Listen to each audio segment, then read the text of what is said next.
الأجل مولا مولا.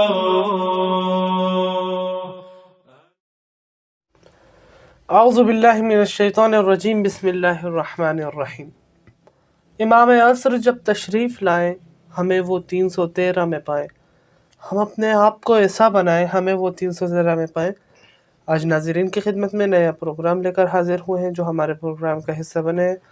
حجت الاسلام والمسلمین علی جناب مولانا ابن علی حیدری صاحب، قبلہ السلام علیکم۔ علیکم السلام ورحمۃ اللہ وبرکاتہ۔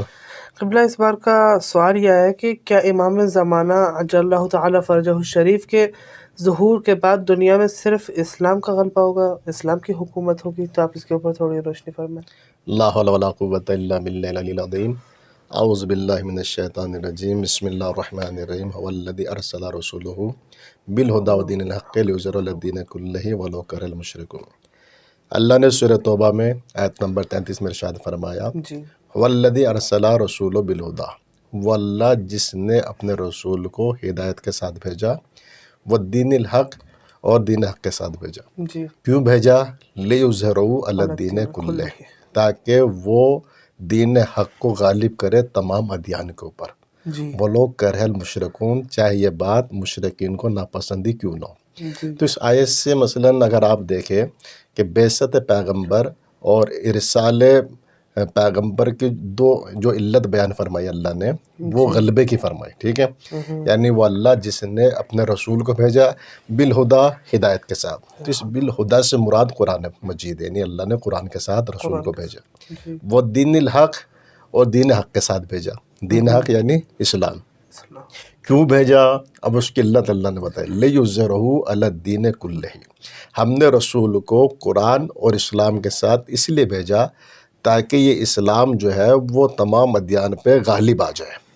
اب آپ مجھے یہ بتائیں، یا تمام امت مسلمہ یہ بتائے، پیغمبر کی 23 سالہ رسالت، 10 سال مدینہ کے اور 13 سال مکے کے، کیا ان 23 سال کی زندگی میں اسلام تمام ادیان پہ غالب آ گیا؟ نہیں آیا، ٹھیک ہے؟ پیغمبر کی جو مثلا رحلت ہوئی ہے اس سے آج تک کا جو زمانہ ہے تقریباً 14 سال ہو گئے، کیا اسلام تمام ادیان پہ غالب آ گیا؟ نہیں آیا۔ تو پھر اس آیت کو کہاں لے کے جائیں گے؟ اللہ نے اس آیت میں وعدہ کیا اور اپنے رسول کی بعثت کا مقصد اور ہدف اور علت اور ریزن بتایا، لیظہرہ علی الدین کلہ، ہم نے رسول کو قرآن اور دین حق کے ساتھ اس لیے بھیجا تاکہ یہ اسلام تمام ادیان پہ غالب آ جائے، ٹھیک ہے؟ اب تک تو غالب نہیں آیا، تو کیا اللہ معاذ اللہ کہا جائے اس نے وعدہ خلافی کی اللہ نے؟ کیا اللہ کی صداقت کو جو ہے زیر سوال لایا جائے گا؟ تو لہٰذا ماننا پڑے گا کہ کوئی ایسی ذات ضرور آئے گی کہ اس کے ظہور سے جو ہے وہ دین اسلام تمام ادیان پہ غالب آ جائے گا۔ اسی وجہ سے رسول نے فرمایا تھا، اولنا محمد، اوسطنا محمد، آخرنا محمد، کلن، ہم سب کے سب محمد ہے۔ تو لہٰذا ایک محمد آئے گا جس کے وجود نازنین کی برکت سے اسلام تمام ادیان پہ غالب آ جائے گا، تبھی آیت محقق ہوگی کہ ہاں اللہ نے جو کہا ہم نے رسول کو اس لیے بھیجا تاکہ وہ تمام ادیان پہ غالب آ جائے، کیونکہ وسیع کا کام بھی رسول کا کام ہے، خلیفہ رسول کا کام بھی جو ہے وہ رسول کا کام ہے۔ تو لہٰذا جب امام کا زور ہوگا تو اس وقت اسلام کا بول بالا ہوگا۔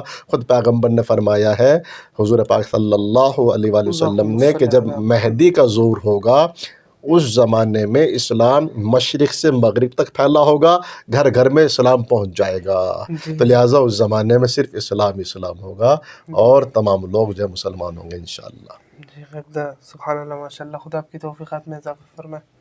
آپ کی یہ تھے حجت الاسلام والمسلمین علی جناب مولانا ابن علی حیدری صاحب۔ امید ہے آپ نے ان کے بیان سے استفادہ کیا ہوگا۔ انشاءاللہ آئندہ نیا پروگرام لے کر ناظرین کی خدمت میں حاضر ہوں گے۔ جب تک کے لیے اپنے میزبان رضا رضوی اور 313 اسٹار سٹریم کو اجازت دیجیے۔ والسلام علیکم ورحمۃ اللہ وبرکاتہ۔